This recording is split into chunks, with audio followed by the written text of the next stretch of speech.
In a quiet town in Brazil, the lights of a simple home glowed against the night. Inside, Valdemir Hoeckler, a man who spent his days driving and raising cattle, was living what no one realized would be his last evening alive. That night, inside those walls, love, jealousy, and fear mixed in a way that led to something unthinkable. A choice was made, one that wouldn't just break a marriage, but would shatter an entire family. By the next morning, Valdemir had disappeared. For his children, it didn't make sense. He was a hard-working man with dreams and plans for the future. But within hours, rumors spread, police began to search, and the mystery started to unfold. What really happened in that house on November 14th? And how did a family story turn into one of betrayal and tragedy?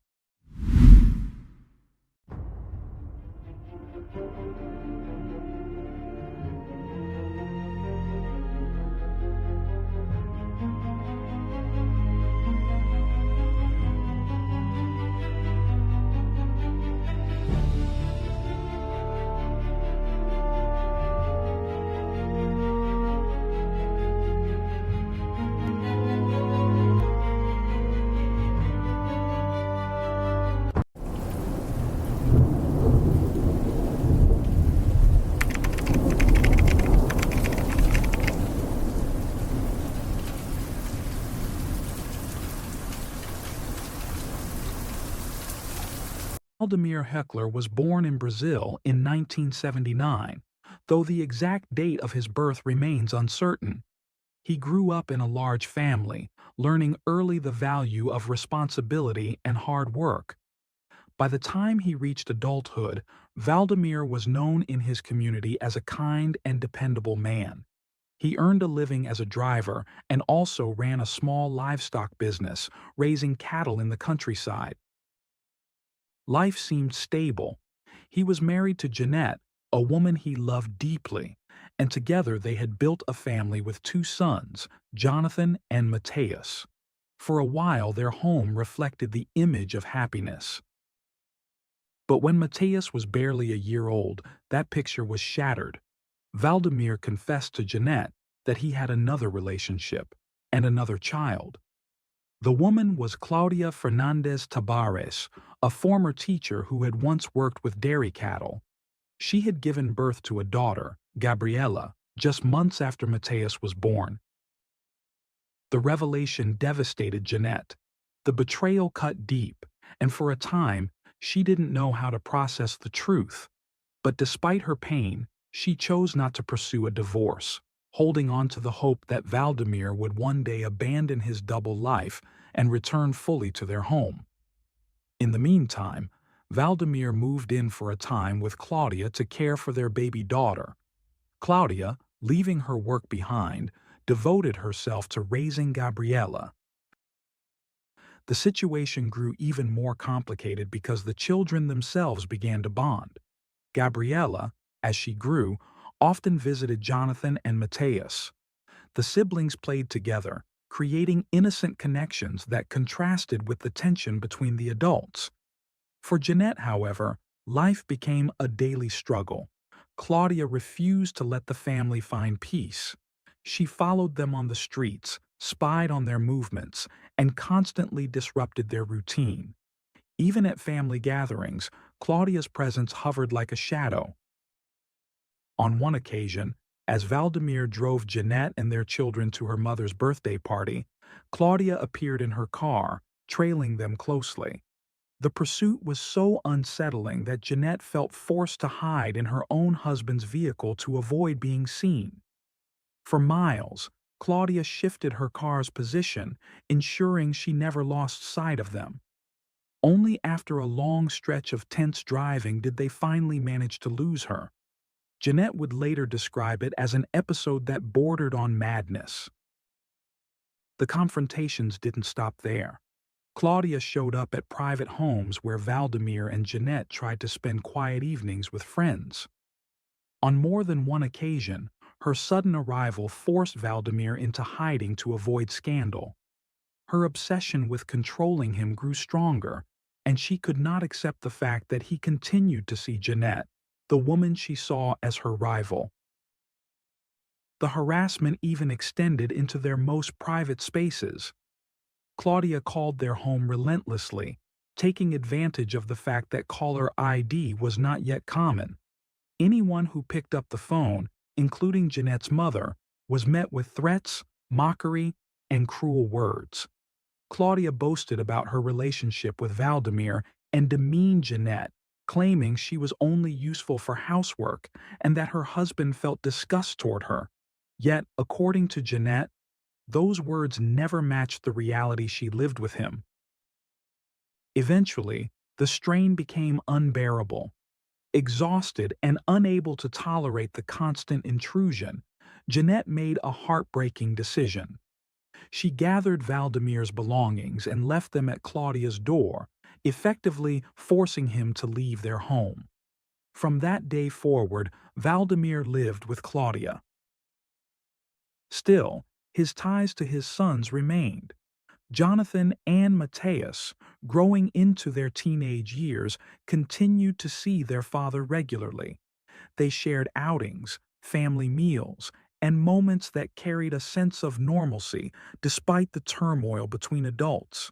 Jeanette herself visited from time to time, and though the circumstances were strained, Valdemir always treated her with respect.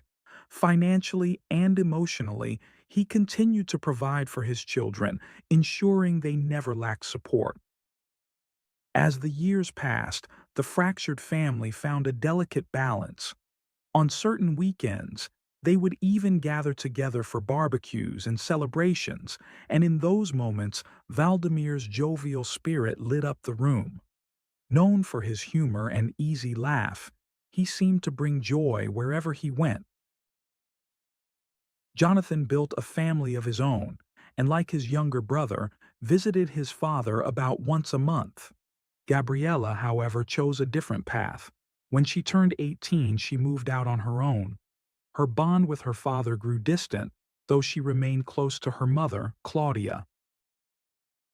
By mid-2022, after decades of complications, Valdemir and Claudia finally formalized their relationship in marriage. Around this time, Valdemir was dealing with another profound change: the death of his father. The loss was heavy, and the division of inherited land among his siblings created fresh tensions within the extended family. Some assets and money were not directly under his name, but were managed through his sons and close associates. Despite the difficulties, Valdemir maintained a steady income as a driver, collected a pension, and continued with his livestock activities. He dreamed of investing his inheritance in more land and hoped to secure a future for his children.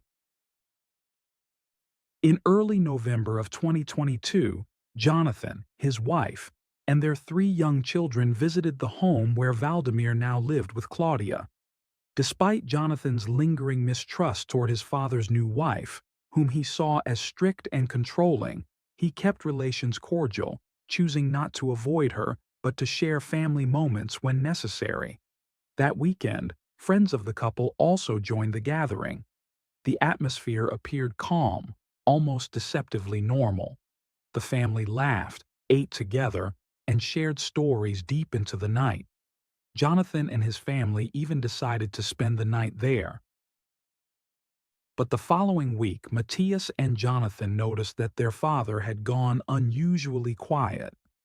By Tuesday, November 15th, 2022, concern grew into alarm. Valdemir failed to show up for work, a man who had always been punctual and responsible. His colleagues, unsettled by his absence, reached out to Claudia to ask if something had happened. Her answer was unexpected. She didn't know where he was. Within hours, she reported him missing to the local police. The news didn't come to Jeanette and her sons directly. Instead, a family acquaintance contacted them with the troubling update. For Jonathan, panic set in quickly. He feared his father might have fainted or suffered an accident while working in the fields. The family rushed to search the rural areas he often visited, but hours of effort led nowhere. Amid the uncertainty, rumors began to circulate through the community. Some whispered that Valdemir might have taken his own life, but his family firmly rejected the idea. They knew him as a cheerful man, full of plans and dreams for the future. He had financial stability, livestock to manage, and, most importantly, children he adored. Suicide, they insisted, was unthinkable. What seemed more plausible was that he had chosen to leave home temporarily, perhaps to escape mounting tensions with Claudia or to make a dramatic point, but no one could imagine the grim reality that was slowly coming to light. Jonathan and his wife decided to set aside their doubts and visit Claudia, hoping to support her in the search. That evening, the atmosphere around Claudia's home was already tense. Police cars, firefighters, and neighbors crowded the area, combing the surroundings for any sign of Valdemir. Jonathan searched through his father's phone, hoping to find a clue in his messages. Nothing explained his sudden disappearance. Claudia told those present that the previous weekend had been ordinary. She said they had eaten pizza with friends and spent Sunday together peacefully.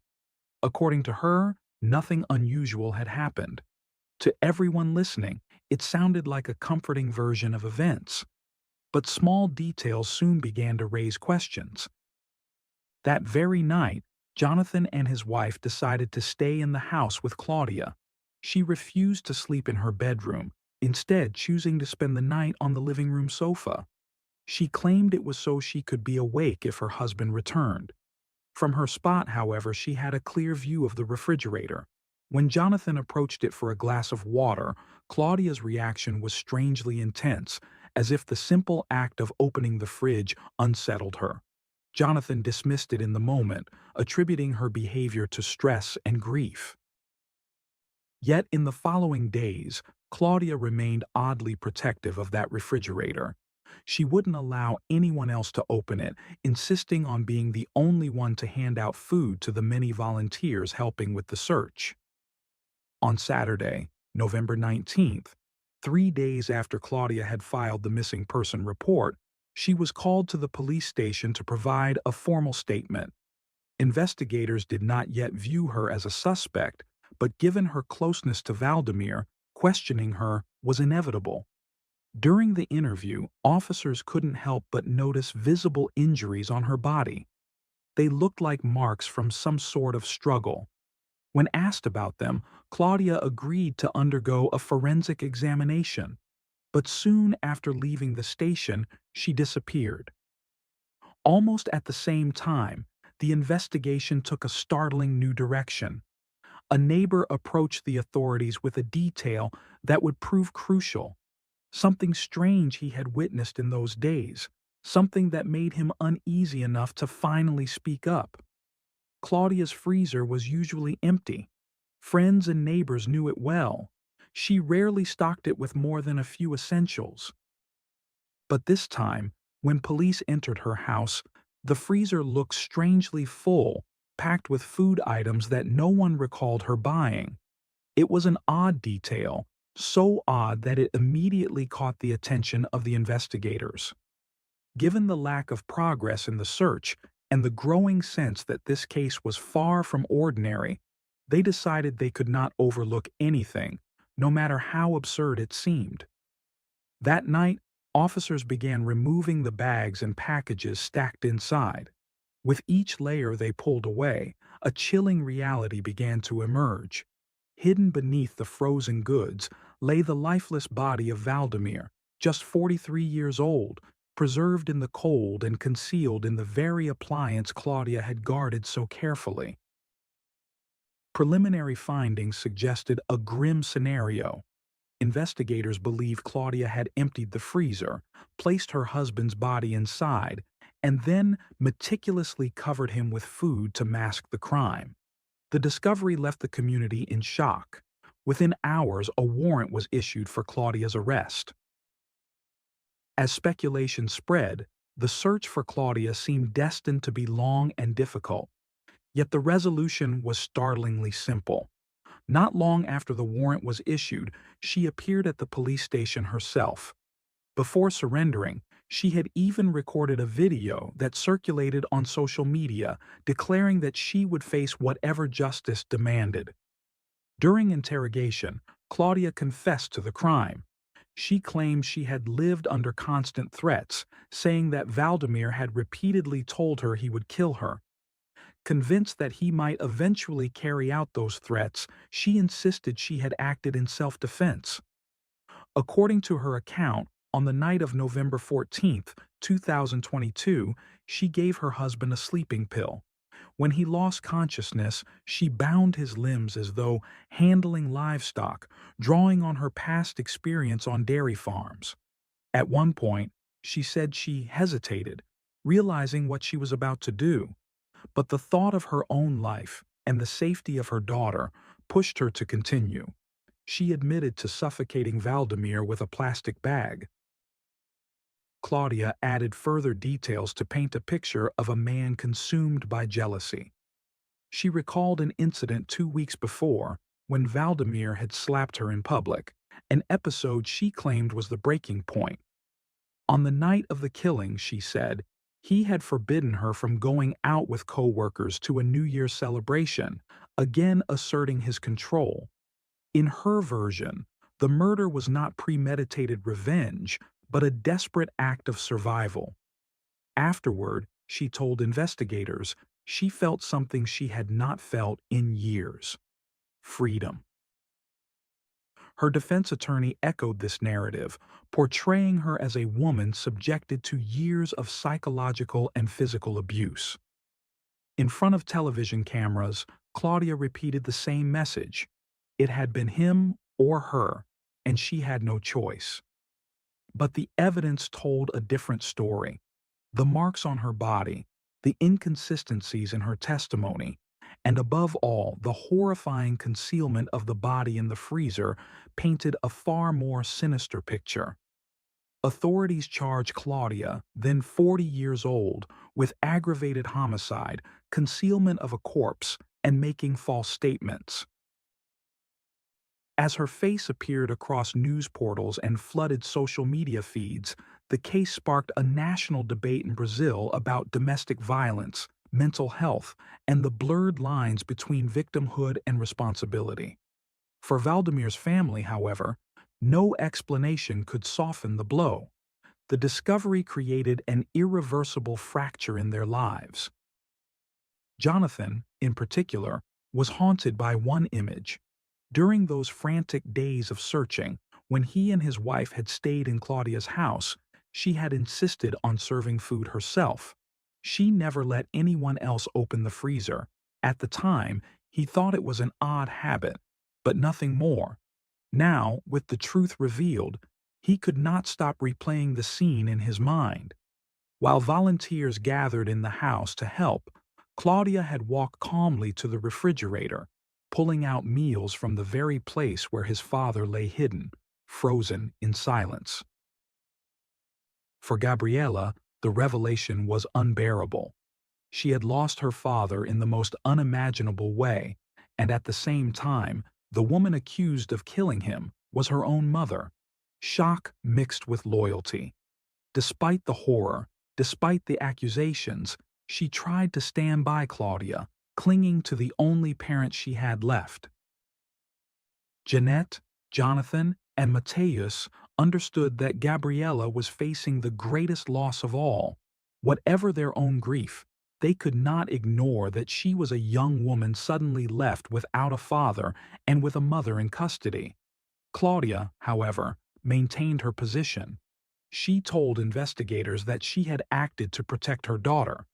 She claimed that Valdemir had been jealous of the bond she shared with Gabriela, and that the young woman's decision to move away from home had been motivated by the toxic environment created by her father. Meanwhile, the practicalities of death unfolded in slow motion. The grim process of defrosting Valdemir's body took several days. His wake had to be delayed, forcing relatives to endure a drawn-out agony. When the date of the funeral finally arrived, what should have been an intimate farewell became a public spectacle. The media descended on the ceremony, drawn by the shocking details of the case. Cameras flashed as neighbors, friends, and strangers crowded outside, their curiosity fueled by morbid fascination. For the grieving family, the intrusion only deepened their pain. As the investigation progressed, authorities reached a firm conclusion. Claudia had acted with premeditation. Yet a lingering question troubled both police and the public. Had she acted alone, or did she have help? Some suspected an accomplice, someone who might have assisted in moving or hiding the body. But according to the civil police, all evidence pointed to Claudia working by herself. Even Valdemir's family, who initially doubted that she could have managed it alone, came to agree.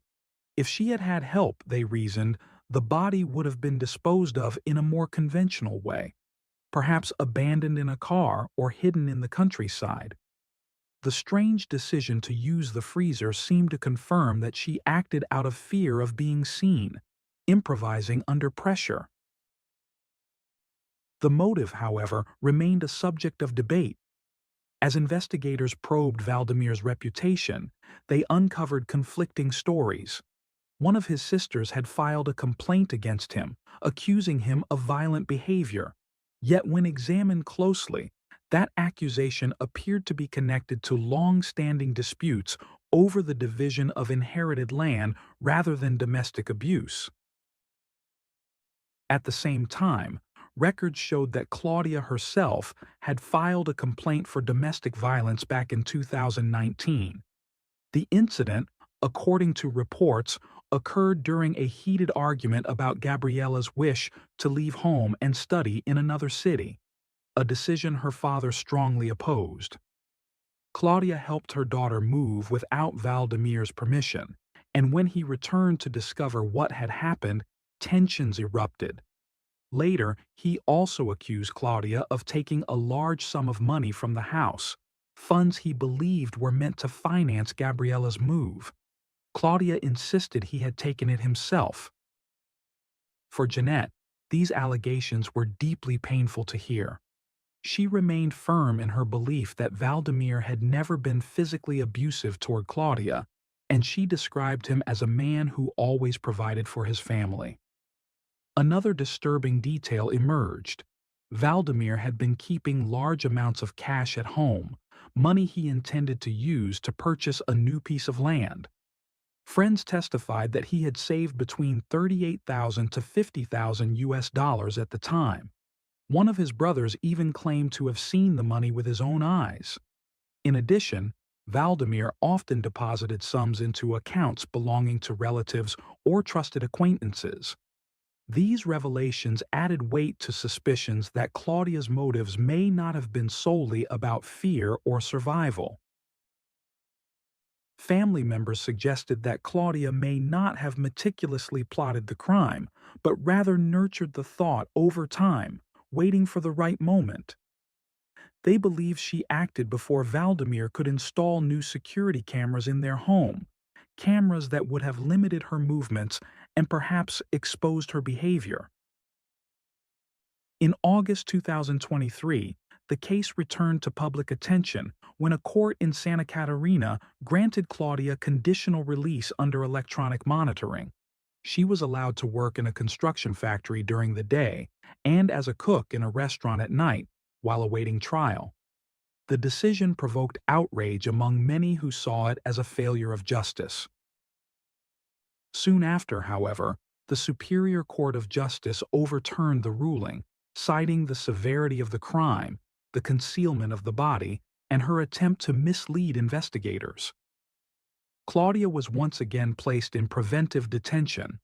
Her lawyer, undeterred, continued to defend her under a contingency arrangement, promising to collect fees only if she were acquitted. He publicly expressed confidence that Claudia trusted his work completely. As of now, no trial date has been set. The case of Valdemir Hoeckler remains one of the most shocking in recent Brazilian history. For Valdemir's loved ones, the tragedy left a permanent scar. The man they had loved and relied upon was gone, hidden in a place no one could have imagined, while the woman who claimed to love him most stood accused of ending his life. And so, the final question lingers in the air. Was Claudia truly a victim pushed to the edge by years of abuse? Or was this the calculated act of someone consumed by control and resentment? What justice does a crime like this deserve? And will Brazil ever truly deliver it?